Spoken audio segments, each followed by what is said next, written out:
like shear as well. I like the format. Is that good?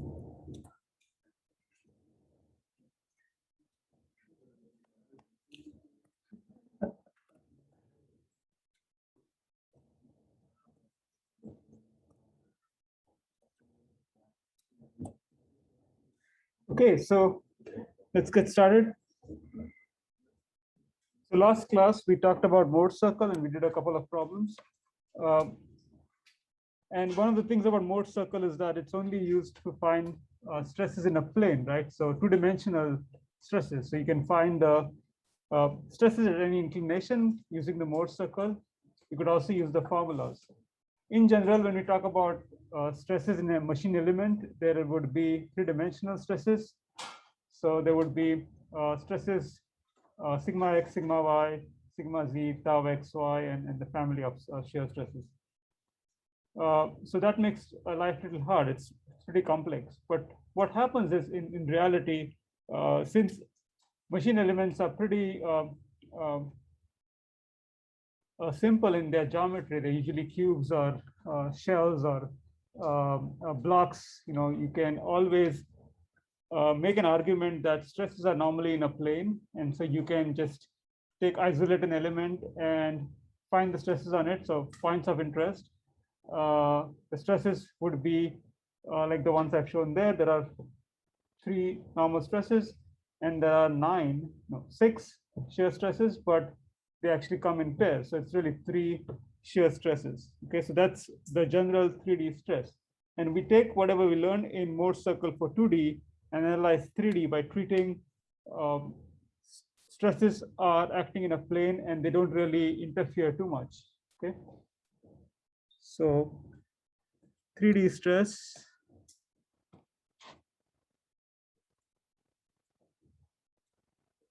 is an extension of 2D stress cube by looking at the 3 planes, right? So we saw one plane where we talked about Mohr circle, sigma x, sigma y, and tau xy. So that was the xy plane. But we can do the same thing for xz plane and zy plane. Wait, what's that like? When we're going to go 2D stress.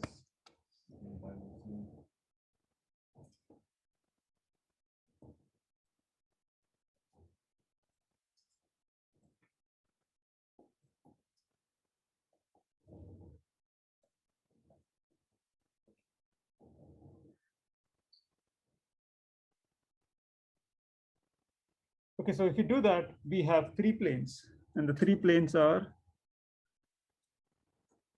xy, yz, and zx. Okay, so we can draw 3 more circles for those 3 planes. So we do that, and we end up with 3 circles, and then we can actually put all those 3 circles together to analyze the stress in 3 dimensions. Okay, so we compute, or we draw 3 Mohrs circles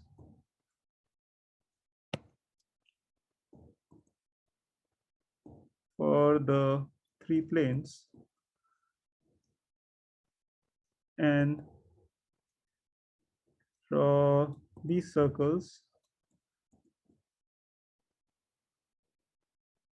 in a single diagram. So what will happen is you will see that there are 3 principal stresses.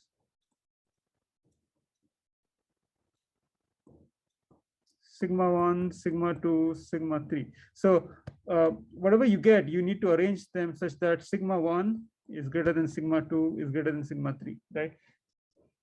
So once you do that, you have 3 stresses, then you can draw 3 more circles as follows.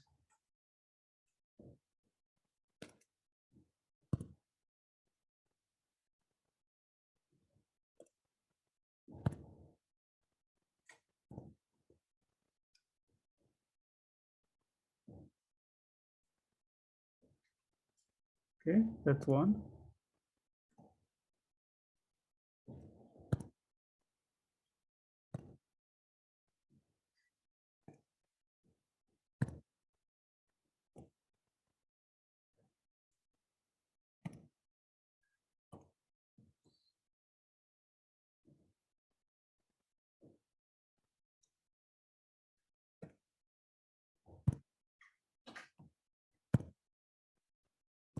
Okay, draw a smaller one. Okay,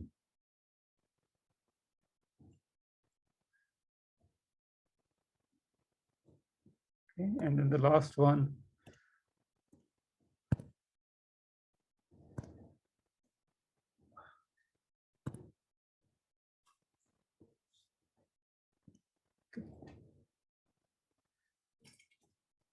You got to make this fit.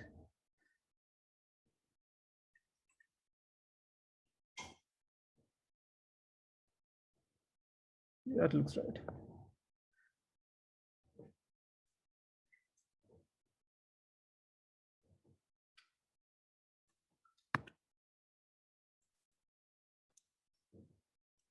The sigma tau axis.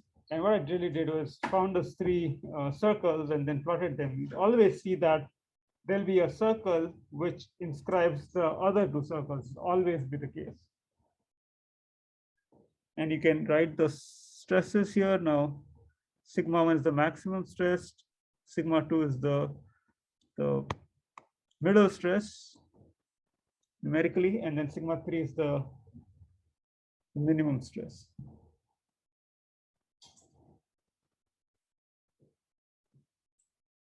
Okay, so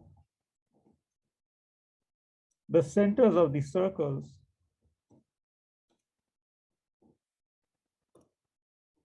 are going to be if sigma 1 and sigma 3 is this, sorry, sigma 1, sigma 3 is the endpoints of the bigger circle, then it's obvious that the center of the circle is sigma 1 plus sigma 3 divided by 2, right? Because it's a midpoint of those two coordinates. And so you can find the centers of the other ones. This is going to be sigma 1 plus sigma 2 divided by 2. And then this is going to be sigma 2 plus sigma 3 divided by 2, 0. So that's one thing of interest. The other thing of interest is the radius.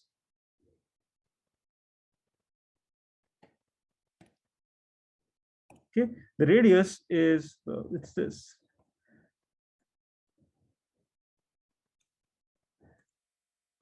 Now we know from our last class that we can compute the radius from sigma x sigma y, but it turns out that you can also use the principal stress to compute the radius. It's basically sigma this radius. So let me call this as tau. By the way, this point is also the maximum shear stress for the bigger circle. And so since it's related to 1 and 3, I'll call it tau 1/3. Since this one is related to the circle with sigma 1 and sigma 2 as coordinates, but this is sigma 2, this will be tau 1, 2. And this would be coordinate would be tau 1, 2, 3, sorry, 2, 3. Okay, so that's the y coordinate. Okay, it turns out that you can find that from the principal stresses.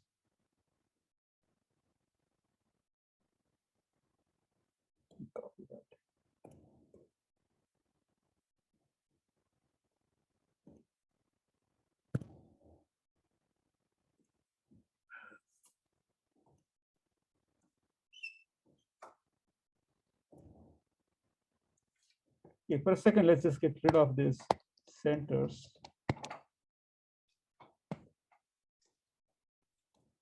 Okay, now what we can see is that the diameter is actually blue. This diameter, you can see is that sigma 1 minus sigma 3. Right? So the radius This is the diameter. So the radius is sigma 1 minus sigma 3 divided by 2, and hence tau 1 3, which is also the radius of the bigger circle, is going to be sigma 1 minus sigma 3 divided by 2. And so we can keep doing this, writing for the other ones. Sigma 1 minus sigma 2 divided by 2, and tau 2 3 is sigma 2 minus sigma 3 divided by 2.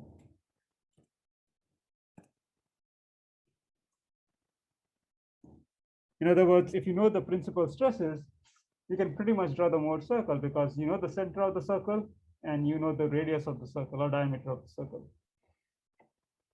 So this is the max shear stress, right? That's just by the construction. We've ordered sigmas such that sigma 1 is the largest and sigma 3 is the smallest, and so you have tau 1 3 is the maximum shear stress. Usually, when you think of failures, it's the maximum shear stress is or maximum normal stress or maximum principal stress is what is important, and that's what we are usually interested in computing. Okay, so that is how to do this in 3D. It's simple extension of 2D, right? Assuming that stresses act in plane and they don't have any interference. So the XY stress doesn't really affect the stress in the Z direction. Okay, so moving on to the next part, elastic strain.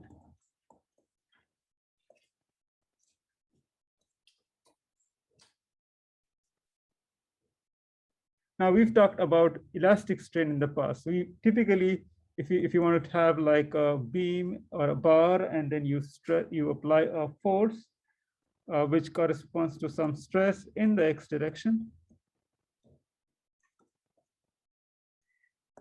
for a length L, then there would be an extension, and that extension we say is, let's say we'll call it delta x. So the strain in the x direction is the change in length, which is delta x, divided by the original length, which is L. So that's the engineering strain, right? And then stress is simply E times the strain, where E is the Young's modulus.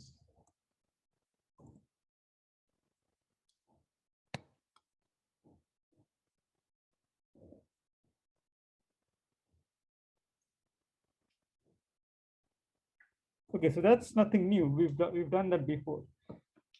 Now, what happens is if you stress something in the x direction, okay, even though it stretches in the x direction, you will see that it actually contracts in the y and the z direction, okay, and then it turns out that there is a what they call an empirical formula which relates the strain in the other directions due to a stress in some other direction. So if the stress in sigma x, then there's a strain in the y and z direction, and those strains are actually related to the strains in the x direction by this number nu times ex. So nu is the Poisson's ratio,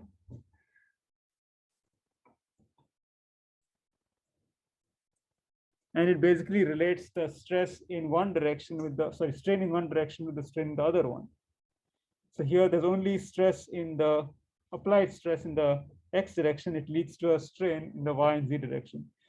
I mean, typically it's like 0.3 or something like that for nu, just indicating that for every 1 unit strain in x direction, there will be a third of strain or change in length in the y and z direction. Guess, can you imagine it? When you stretch it, it's contracting in the other two directions. Now, turns out that there are materials which have a negative Poisson's ratio, which is kind of interesting. When you stretch them in one direction, they actually expand in the other directions. If you want, you can just search for elements with positive Poisson's ratio. It's a cool demonstration to see that something which is really counterintuitive, to see it stretch in the other directions. So I'll just write it down. Google search for element for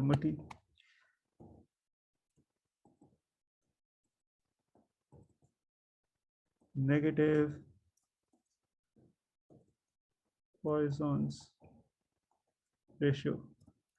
There's a particular form which is actually like that, and it's kind of neat. Neat when you see it. It's sort of very counterintuitive that something like that would behave the way it behaves. Okay, so that's just what would happen to the strains in the y and z direction when there's stress in the x direction. But in general, what if there's a stress in the x, y, and z direction? What happens to the strain then? So the next piece is 3D strain. So 3D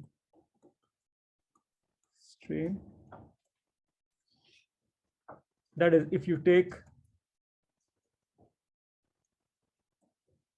a bar, in this case, I'm just showing a cube, and subject it to a stress in the 3 directions. Okay, and I've only shown stresses in 3 of the directions, but there are 6 faces, so it'll be a stress in the other 3 faces too. So it turns out that the strain in the x direction is going to be something like this, sigma x. So we know that the stress due to sigma x on the face in the x direction is that sigma x divided by e. But because of the strain in the y direction, it's going to cause a strain in the x direction due to the Poisson's effect. That strain would be negative nu times sigma y, and similarly for sigma z.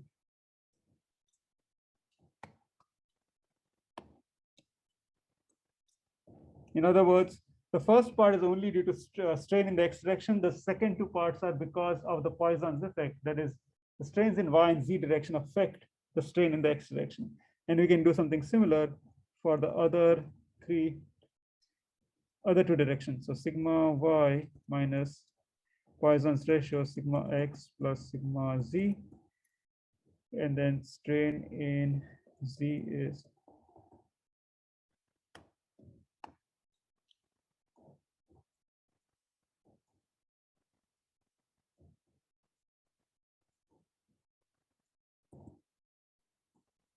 okay. All these things are pretty much empirical. There's no real theory behind it. You load the material, you measure the strains, and people have found that Poisson's ratio is a good representative of what's going on in the material. There's probably a theory which tells you exactly why that Poisson's ratio comes, but that's really beyond us. Okay, so that's the normal stress. So there's a shear normal strain. Sorry, there's a shear strain. And you like to think of shear strain associated with a shear stress. And so if you have a block, the shear strain only shows up because you are loading it in the tangential direction.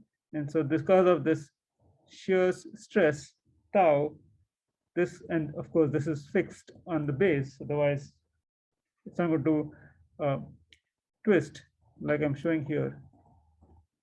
It's twisted. Say that this angle is, I've used phi and theta for it. Let me just call it gamma. As long as it goes with the figure, it's kind of obvious that it means the shear strain. So gamma is the shear strain.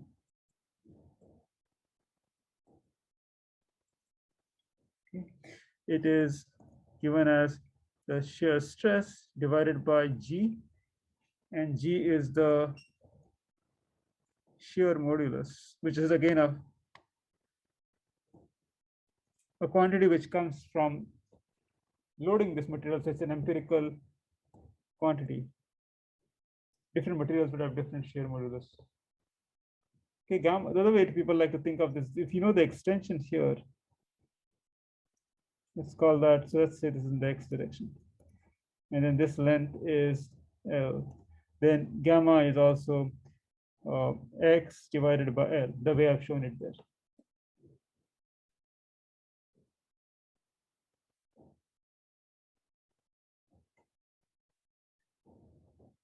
Now it turns out that there's a relation between E, G, and nu, Poisson's ratio.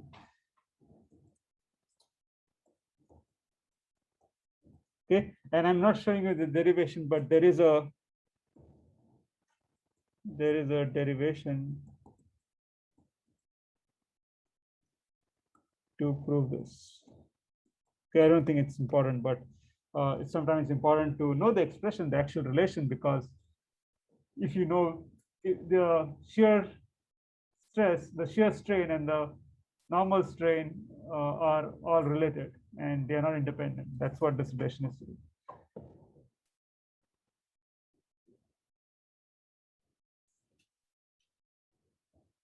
Is that clear? Okay, so now let's move on to the next part, which this is really, the next part is going to fill that sort of